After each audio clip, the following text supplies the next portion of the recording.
அனைத்திந்திய அண்ணா திராவிட முன்னேற்ற கழகத்துடைய பொதுச் செயலாளர் புரட்சி தலைவர் அம்மாவுக்கு விசுவாசமானவன் திருச்சி பாபு சேட். தற்போது சவுதி அரேபியாவிலிருந்து பேசுகின்றேன்.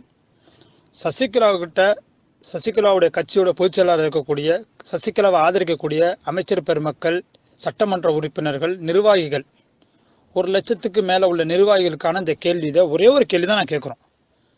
1.5 கோடி உறுப்பினர்லேருந்து ஒரு கேள்வி நான் கேட்குறேன், வேற எதையும் வேணாம். 5ஆம் தேதி அம்மா இறந்தாங்க, 6ஆம் தேதி அடக்கம் பண்ணியாச்சு. இந்த கழக தொண்டருக்காக நீங்க என்ன கண்ணீர் அஞ்சலி விட்டீங்க? எங்களுக்கு நீங்க என்ன ஆறுதல் சொன்னீங்க? பத்திரிகை மூலமாக, டிவி மூலமா. பதவி ஏற்கிறதுக்கு முடியாது மணிக்கணக்கா பேசுறீங்க. 25 நிமிஷமா 33 வருஷம் இருந்துன்னு சொல்லி எங்களுக்கு நீங்க என்ன ஆறுதல் சொன்னீங்க? சொல்லுங்க. தொண்டர்களுக்கு நீங்க என்ன ஆறுதல் கொடுத்தீங்க? தொண்டர்களை சந்திச்சிங்களா? இல்லை எங்களுக்கு ஆறுதல் சொன்னீங்களா? ஜனாதிபதிக்கு நன்றி சொல்றீங்க, பிரதமருக்கு நன்றி சொல்றீங்க, ராகுல் காந்திக்கு நன்றி சொல்றீங்க. இது நன்றி சொல்ற நேரமா? அது ஒரு கழகத்தை உருவாக்கக்கூடிய புலிக்குட்டி எல்லாம் கழகத்துக்கு இரவு பகலா வேலை பார்த்து ரெட்டரைக்காக ஓட்டு போட்டு ஜெயிக்க வச்சு 2வது முறையா மறுபடியும் நாங்கள் ஆட்சியை தொடர்ந்து இருக்கோம். எங்களுக்கு நீங்க என்ன நீங்க சொன்னீங்க? எங்க வருத்தத்தில் நீங்க பகிர்ந்துக்கிட்டீங்களா?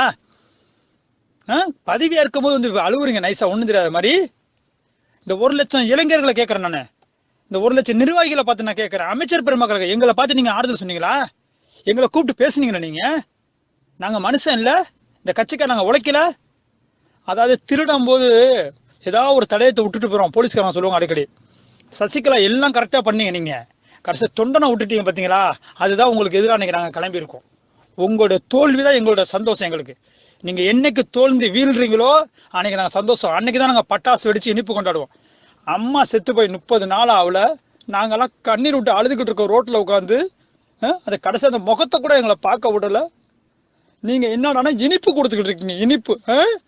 நீங்க பொதுச்செயல வந்துட்டீங்கன்னா மக்கள்லாம் உங்களை மக்களை தேர்ந்தெடுத்தாங்க, கழக தொண்டர் தேர்ந்தெடுத்தானா?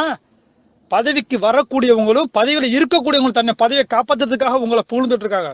இவங்க எல்லாம் சேர்ந்து உங்களை காலை வர போறாங்க. நீங்க அதை மட்டும் பாருங்க. எங்க அம்மாவுடைய சாபம், எங்களுடைய சாபம் உங்களை எந்த அளவுக்கு பழிக்க போகுதுன்னு மட்டும் பாருங்க. நீங்க எந்த இடத்துக்கு போய் துண்டக்கானன் துணியக்கானன் நீங்க ஓடல, எங்க பேரை நாங்க மாத்திக்கிறோம். எங்களுக்கு ஒண்ணும் இல்லை, எங்களுக்கு வெறும் கோமானம் தான் வச்சோம். எங்களுக்கு பதவி பணம்லாம் எங்களுக்கு தேவையில்லை. எங்களுக்கு நீ ஆறுதல் சொன்னீங்களா? நீங்க கூப்பிட்டீங்களா? பேசுனீங்களா? ஒவ்வொரு மாவட்டத்தில் போய் எங்க தொண்டரை பாத்தீங்களா? நீங்க கோடிக்கணக்கான தொண்டர் கொண்ட கட்சிங்க இது. இதை 10 பேர் உள்ள கட்சி. அது பொதுச் செயலாளராம், முதலமைச்சராம், பிரதமராம். நாங்க அம்மாவுக்குத்தான் அடிமை, உங்களுக்கு நாங்க அடிமை இல்லை. அதை புரிஞ்சுக்கோங்க.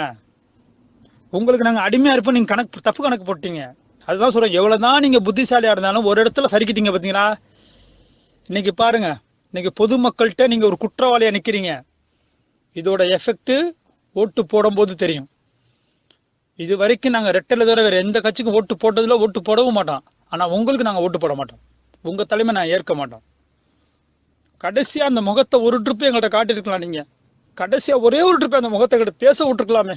நல்லா இருக்காங்க, நல்லா இருக்க, அப்பயாவது ஒரு வார்த்தை பேச விட்டுருக்கலாமே. எங்க அம்மாவை நாங்க அப்பயாவது கடைசியா பார்த்துருப்போம்ல. இந்த தொண்டர்கள் எவ்வளவு பேர் ரோட்ல நின்னா அப்போலோ ஆஸ்பத்திரி வெளியே ஒரே ஒரு முறை இல்லை எங்களை வச்சு ஒரு 3 நாளைக்கு காமிச்சிருக்கலாம் எங்க அம்மா வர சொல்லி. தொண்டர்களை நீங்க மட்டும் பெரிய பெரிய விஐபியான்னு பக்கத்துல பாத்தீங்க, எங்களாம் ரோட்ல நிக்க வச்சுங்க, தெருவில் நிக்க வச்சுக்கலாம். அப்ப நாங்க என்ன அடிமையா, உங்களுக்கு அடிமையா இருப்பேன்னு கணக்கு போட்டீங்களா? நீங்க உங்களுடைய கனவாதான் இருக்க போகுது. நீங்க முதலமைச்சர் ஆக முடியாது. நீங்க ஜெயிச்சு வந்தா தான் நீங்க முதலமைச்சர். வேணா நீங்க பொம்மை மாதிரி 6 மாசத்துக்கு முதலமைச்சரா இருக்கலாம். நீங்க எங்க இருந்தாலும் நின்று ஜெயிச்சுதான் ஆகணும். நீங்க எப்படி ஜெயிக்கிறீங்கன்ற நாங்க பாத்துறோம். அதுல எங்க உயிர் போனாலும் சரி, எங்க உடைமைகள் போனாலும் சரி, எங்க ரத்தமே சிந்தினாலும் உங்களை ஜெயிக்க விட மாட்டோம். நீங்க எப்படி தோக்க போறீங்க, உங்களை எப்படி தோக்கடிக்கின்றது எங்களுக்கும் தெரியும், எங்களுக்கும் அரசியல் தெரியும். இதற்காக நாங்க எதிர்கட்சியை பூரா ஒருங்கிணைச்சு அவங்க கைகாலில் விழுந்தாவது நிப்பாட்டுவோம் நாங்க. ஆனா நீங்க ஜெயிக்க கூடாது.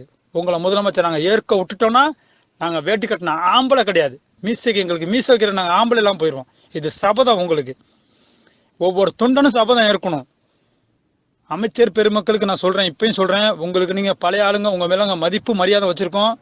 வேண்டாம், நீங்க வெளியே வந்துருங்க. பாருங்க, 4 சம்பத்துல மனுஷன், ஆனந்தராஜ் மனுஷன், செந்தில் மனுஷன், விந்தியா மனுஷி, அவலாம் பெண்கள். பாருங்க, வேண்டாம், எங்களை பொறுமையை சோதிக்காதீங்க.